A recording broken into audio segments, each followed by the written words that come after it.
چھوٹا سا کلمہ رسول اللہ صلی اللہ علیہ وسلم نے فرما دیا. دوسری روایت میں آتا ہے آپ میں سے سیر کون کون کرتا ہے صبح صبح؟ آپ 100 قدم نہیں اٹھائیں گے، آپ 100 مرتبہ پڑھ سکتے ہیں سبحان اللہ و بحمدہ، سبحان اللہ و بحمدہ، سبحان اللہ و بحمدہ.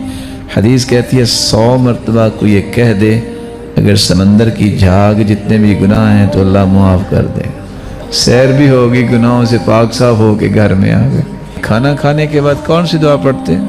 الحمدللہ الذي اطعمني هذا الطعام ورزقنيه من غیر حول مني ولا قوة.